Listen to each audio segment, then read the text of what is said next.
Hello friends, welcome to CGPS e Gyan classes. आज मैं आपको छत्तीसगढ़ के प्रमुख लोक नाट्य के बारे में पढ़ाना चाहती हूँ। छत्तीसगढ़ के जो लोक नाट्य हैं, जैसे कि आप इसको समझने के लिए एग्जांपल ले सकते हैं। आप केरला में भरतनाट्यम देखते हैं, यक्ष ज्ञान देखते हैं। तो हर एक जो स्टेट है उसकी अपनी एक संस्कृति है, वहाँ के लोगों के द्वारा क्रिएट की गई अपनी एक नाट्य विधा है। उसी प्रकार छत्तीसगढ़ में भी लोक नाट्य का अलग अलग रूप हमें दिखाई देता है। लोक नाट्य जो है वो ऐसा माना जाता है कि जो हमारे जो आदि मानव थे, मतलब मानव सभ्यता की जैसे शुरुआत हुई, उनके जो नृत्य थे उन्हीं से ही जो लोक नाट्य है उनका उद्गम हुआ।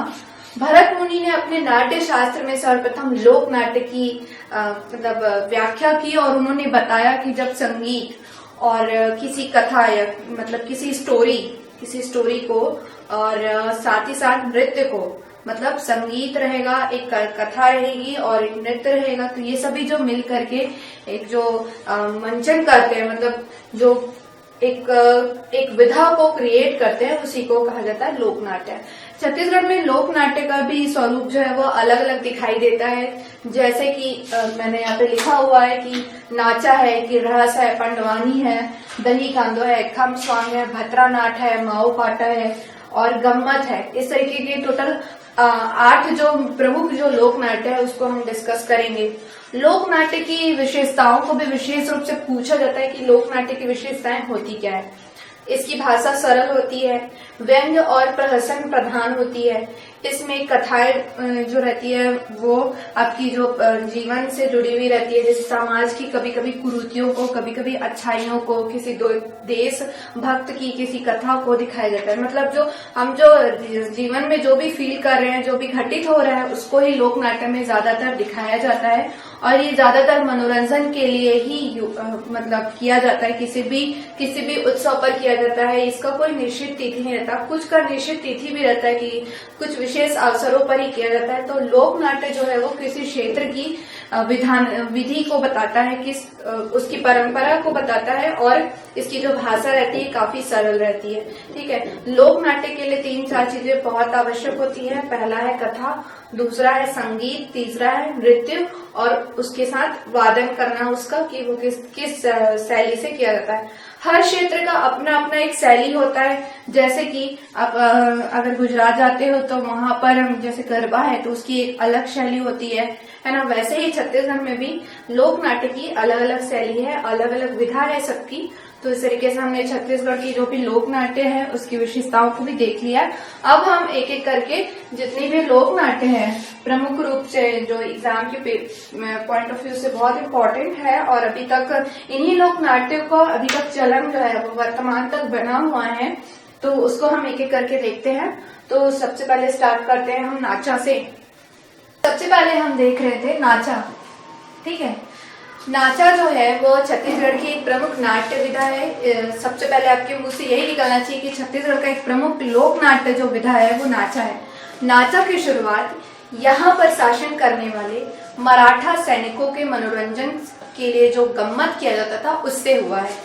नाचा जो है वो छैला नृत्य है, मतलब इस जो नृत्य है, नाचा नृत्य होता है, उसे छैला नृत्य भी कहा जाता है। यह मुख्य रूप से देवार जाति के लोगों के द्वारा किया जाने वाला है नृत्य है। लेकिन अभी वर्तमान में देवार जाति के अलावा और भी बहुत सारी जातियों के द्वारा इस नृत्य को किया जाता है, क्योंकि आज देश विदेश में इस जो नाट्य विधा है वो बहुत अधिक प्रसिद्ध हो चुका है। इसी वजह से ये जो नाट्य विधा है वो अभी सभी जातियों के द्वारा किया जाता है। इस नाचा का जो मंचन है वो मतलब खुले में किया जाता है और कभी भी किसी भी परिस्थिति में, मतलब कोई जरूरी नहीं कि कोई पर्व हो या कोई विशेष अवसर हो, उसकी कोई आवश्यकता नहीं होती है, इसे कभी भी किया जाता है।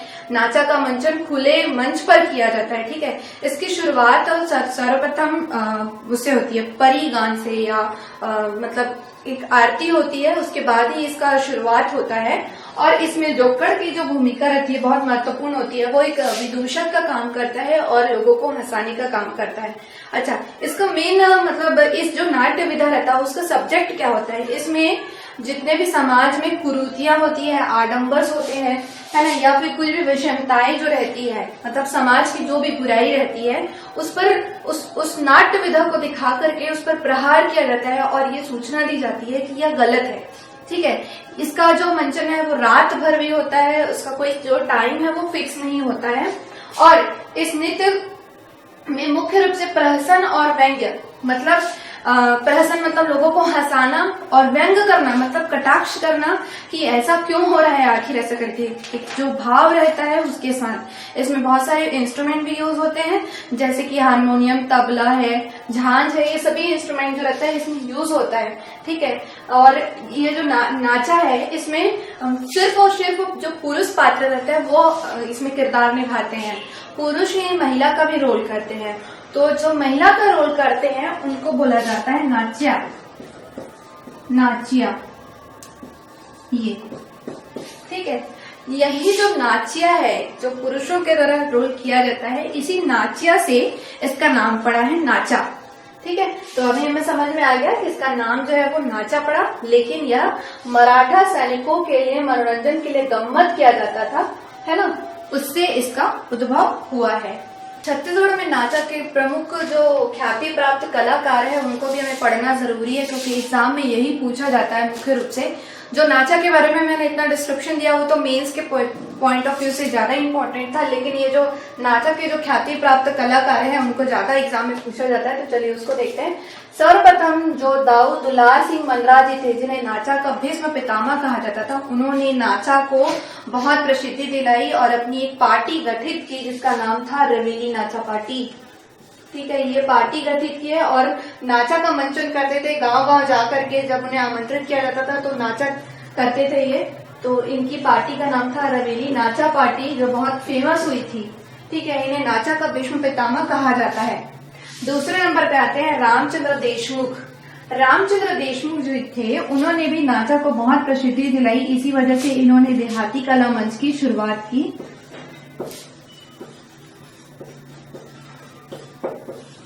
और 1970 के दशक में इन्होंने चंदेली गोंदा की शुरुआत की।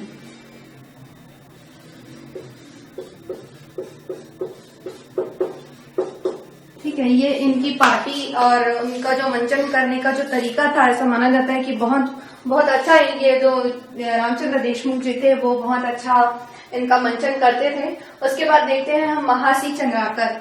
साल 2016 में पद्म विभूषण से जिन्हें सम्मानित किया गया है ममता चंद्राकर जी, उनके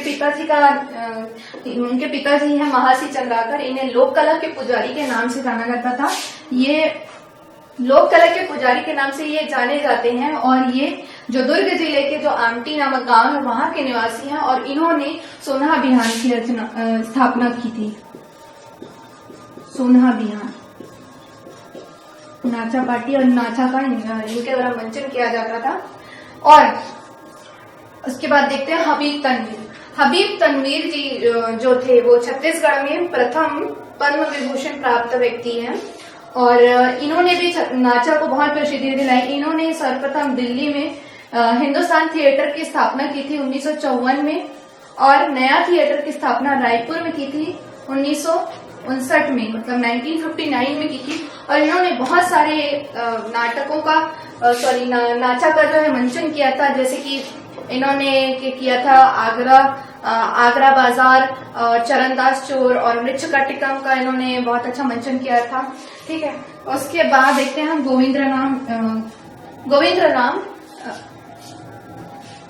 उसके बाद देखते हैं हम गोविंद राम निर्मलकर। ठीक है। गोविंद राम निर्मलकर जी थे वो पद्मश्री प्राप्त थे और ये भी नाचा के एक राष्ट्रीय कलाकार के रूप में बहुत फेमस हुए छत्तीसगढ़ में और नाचा को ये बहुत आगे लेकर के गए। हम देखते हैं रहस। ठीक है। रहस का मतलब होता है रासलीला, अर्थात भगवान कृष्ण की विभिन्न लीलाओं का जब मंचन किया जाता है खुले मंच पर तो उसे ही रहस का नाम दे दिया जाता है। यह छत्तीसगढ़ की लोक नाट्य विधा है, लेकिन यह आधुनिक लोक नाट्य विधा है। इसकी विशेषता यह है कि आधुनिक काल की यह लोक नाट्य विधा है। इस नाट्य विधा को मुख्य रूप से बाबू रेवाराम के द्वारा रचित पांडुलिपियां, जो भगवत गीता पर आधारित पांडुलिपियां हैं, उन पर किया जाता है, मतलब जो उन्होंने रचना की है उसी पर ही इस रहस्य का या रास लीला का मंचन किया जाता है। खुले मंच पर किया जाता है और चितेर जाति के द्वारा मुख्य रूप से इसका मंचन किया जाता है। वर्तमान में और अन्य जातियों के द्वारा भी इसका मंचन किया जाने लगा है और इसे भी रहस्य को भी राष्ट्रीय ख्याति प्राप्त हो चुकी है। इसमें क्या किया जाता है, एक खुला मंच जिसे बोला जाता है बेड़ा या मंच, उस पर मंचन किया जाता है और रात भर इसका मंचन किया जाता है। लेकिन इसका जो रंगमंच होता है उस पर सबसे पहले एक प्रतीक खंभा गढ़ा जाता है जिसे बोलते हैं थुन, ये ठीक है, थुन बोला जाता है। और फिर उसके बाद इसका जो प्रारंभ है वो किया जाता है। इसमें प्रमुख जो रोल है या जो इसका जो मंचन करता है उसे बोलते हैं राजदारी। राजदारी प्रमुख पात्र होता है और यह जो राजदारी रहता है वही कथा का वाचन करता है और वही संगीत कैसे बजाना है, कैसे करना है और कैसे। अच्छा, लोक नाट्य में एक चीज और बहुत प्रमुख है कि कोई ना कोई हुंकार भरने वाला जरूर होता है। तो ये जो राजदारी रहता है वही निर्देशन देता है, वही व्याख्या करता है और वही कथा का वाचन करता है। ठीक है, मतलब मेन जो इंस्ट्रक्शन है वो राजदारी देता है ना। और रहस्य का आयोजन जो है वो कभी भी किसी भी अवसर पर किया जा सकता है और किसी भी मौके पर किया जा सकता है, किसी पर्व पर या किसी भी शुभ अवसर पर। इसका कोई जो टाइम है वो फिक्स नहीं रहता। ठीक है। अच्छा, रहस्य के बारे में एक चीज और जानना जरूरी है कि इस पर बहुत सारे लोगों ने इस जो चीज है उसको बहुत आगे बढ़ाया है, जैसे कि बिलासपुर के जो मंझला महाराज है रेवाराम जी हैं वो, उसके अलावा कौशल सिंह, विशेषर सिंह और केसरी सिंह जी थे, उन्होंने भी रहस्य को बहुत आगे लेकर के गए। ठीक है। और जब मंचन किया जाता है तो उस समय मतलब पूरे गांव को एक ब्रजमंडल समझा जाता है। ठीक है। और फिर उसके बाद सभी लोग रासलीला करते हैं, उसमें भाग लेते हैं। रहस्य करते करते बीच बीच में नाचा या फिर गम्मत का भी आयोजन किया जाता है, मतलब थोड़ा थोड़ा अंतराल में चाहे तो नाचा या गम्मत को भी इसमें ऐड कर लिया जाता है। ठीक है।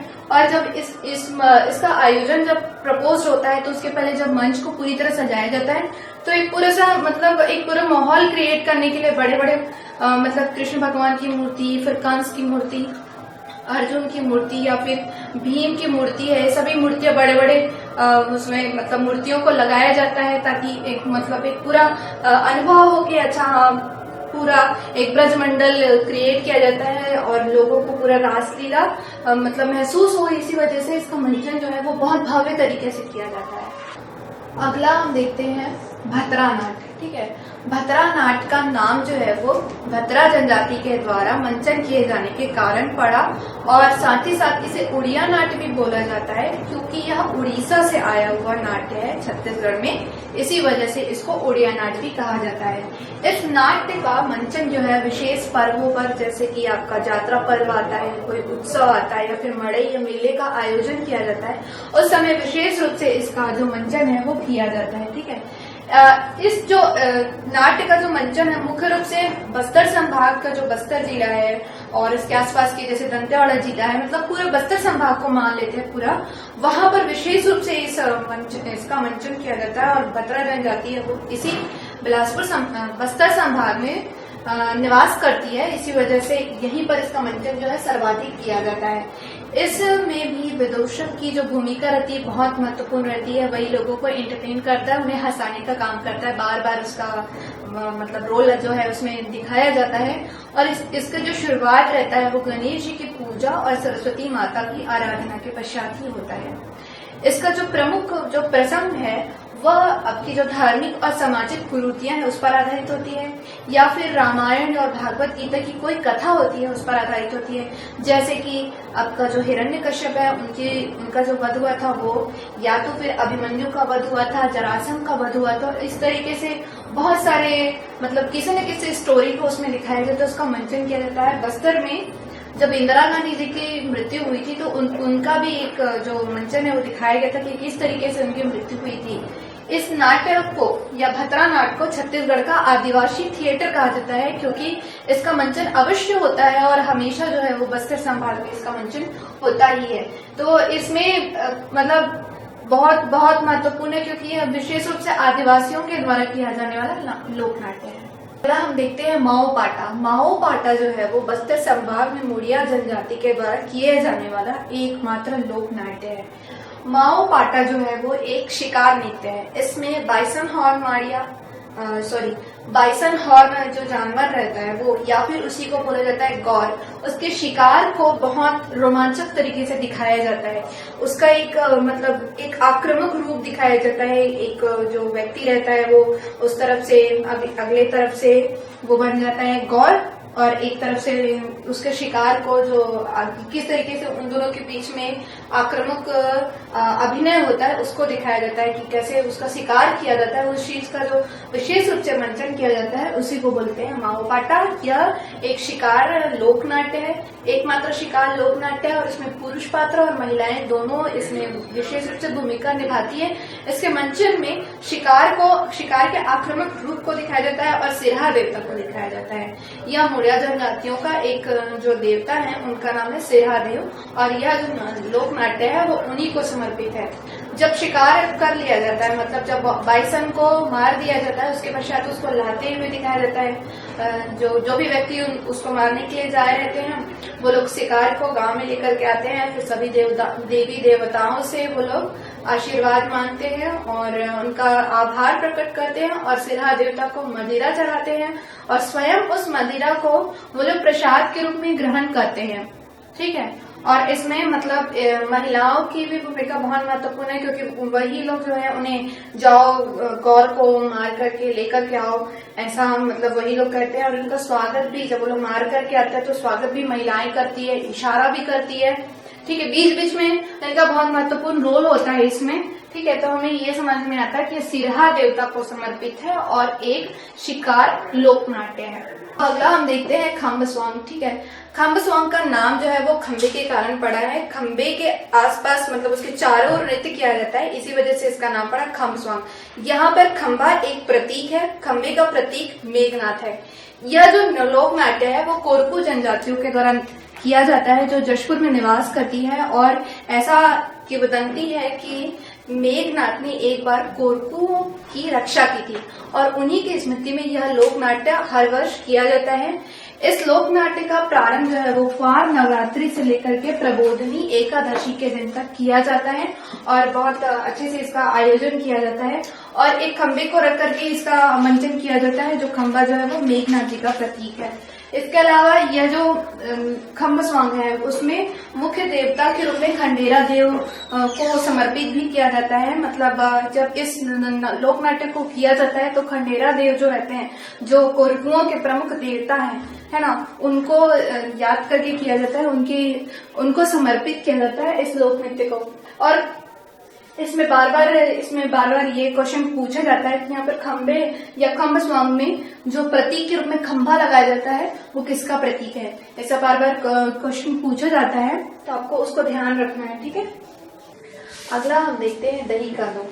दही कांदो लोक नाट्य भी छत्तीसगढ़ में बहुत अधिक प्रचलित है। जब कभी भी जन्माष्टमी का पर्व आता है तो उस दिन जगह जगह पर मटकियां फोड़ी जाती है, और साथ ही साथ रात के समय में विभिन्न वेशभूषा में लोग कृष्ण और बलराम जी का रूप लेते हैं, और नाटक का भी मंचन किया जाता है। और इस उत्सव को प्रतिवर्ष जन्माष्टमी के दिन विशेष रूप से सभी स्थानों पर मनाया जाता है, और मटकी फोड़ का जो उत्सव उसको सेलिब्रेट किया जाता है। और साथ ही साथ यहाँ पर विभिन्न प्रकार के मतलब छत्तीसगढ़ में विभिन्न जगह पर झूले वगैरह का भी आयोजन किया जाता है। लोग झूला झूलते हैं और भगवान श्री कृष्ण को भी झूला झुलाते हैं। तो इस तरीके का जो फंक्शन है वो किया जाता है, इसी को बोलते हैं दही कांदो। उसके बाद अगला है गम्मत। गम्मत जो है वो कृष्ण लीलाओं का मंचन है। यह नाचा के जैसा है, लेकिन थोड़ा सा इन दोनों में डिफरेंस है। थोड़ा सा दोनों में मंचन करने में डिफरेंस है, और वाद्य यंत्रों का थोड़ा सा डिफरेंस है।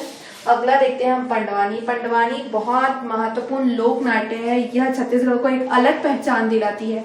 पंडवानी जो है वो पांडवों की कथा है, लेकिन इसका जो मुख्य मतलब इस लोक नाट्य का जो प्रमुख किरदार है वो भीम है।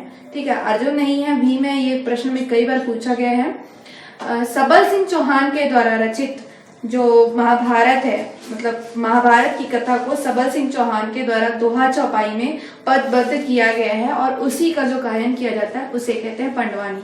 पंडवानी पांडवों की कथा है, और इसमें जो वादक रहता है वह हाथ में तंबूरा है ना। तंबूरा मतलब एक इंस्ट्रूमेंट है, छत्तीसगढ़ी इंस्ट्रूमेंट है। तंबूरा लेकर के लोग वादन करते हैं और साथ ही साथ करताल की ध्वनि पर ये लोग गायन करते हैं। ठीक है, इसका जो मेन जो पात्र है वो अर्जुन है। इसको आपको ध्यान में रखना है कि बार बार, क्योंकि एग्जाम में पूछा जाता है। पांडवानी को छत्तीसगढ़ का लोक बैले भी कहा जाता है और इसकी दो शैलियां हैं, एक है वेदमती शैली और दूसरी है कपालिक शैली। इसको जानने से पहले ये जान लेते हैं कि इसमें तंबूरा के अलावा हारमोनियम, तबला और मंजीरा, ठीक है, और मतलब और भी बहुत सारे इंस्ट्रूमेंट है जो इसमें यूज किए जाते हैं। जो वादक रहता है उसके अलावा एक रागी भी रहता है। इसमें रागी क्या करता है, हुंकार भरने का काम करता है। मतलब जैसे मेन जो गायन करने वाला रहता है उसके पीछे एक रागी रहता है, वो बार बार हुंकार भरते जाता है इसमें। तो इस तरीके से इसका मतलब एक नई शैली देता है ये इसको, पांडवानी को। ठीक है, इसकी दो प्रकार मैंने बताया, पहला है वेदमती शैली और दूसरी है कपालिक शैली। ठीक है, इन दोनों में डिफरेंस बस यही है कि इसमें भाषा, जो जिस भाषा में इसका मतलब वादन किया जाता है, जिस भाषा में इसको बोला जाता है, बस डिफरेंस बस उसी में ही है। जैसे कि कपालिक शैली में क्या करते हैं, एक वाचक परंपरा के अनुसार दोहा चौपाई को बोला जाता है। ठीक है, इसमें हाथ में तंबूरा लेकर के ये लोग मतलब गाते हैं और वादन करते हैं। इसकी जो प्रमुख गायिका है वो है तीजन बाई। तीजन बाई को पद्मश्री सम्मान पुरस्कार प्राप्त हो चुका है। वो छत्तीसगढ़ में प्रथम महिला जिन्हें पद्मश्री पुरस्कार से सम्मानित किया गया था। और उसके अलावा उषा बाई बागले है, शांति बाई चिलकने है, ये तीनों जो है वो ख्याति प्राप्त कलाकार है। फिर दूसरा है वेदमती शैली। वेदमती शैली में ये लोग क्या करते हैं, आसन पर बैठ करके खड़ी भाषा का उपयोग करते हैं। मतलब जो दोहे का उच्चारण करते हैं उसमें खड़ी भाषा का उपयोग करते हैं, तो ये होती है वेदमती शैली। वेदमती शैली में जैसे कि पूनाराम, पंचूराम निषाद जो है वो, झाड़ूराम देवांगन जी जो है वो वेदमती शैली का गायन करते हैं। झाड़ूराम देवांगन जो है वो छत्तीसगढ़ में महाभारत की जब कथा की जाती है तो उसमें जो शांति पाठ किया जाता है उसके लिए बहुत ही फेमस हुए थे झाड़ूराम देवांगन। उनको छत्तीसगढ़ में इसी नाम से जाना जाता है। पांडवानी के सबसे बड़े जो कलाकार के रूप में सबसे पहले झाड़ूराम देवांगन जी को जाना जाता है, उसके बाद फिर तीजन बाई का नाम आता है। ठीक है।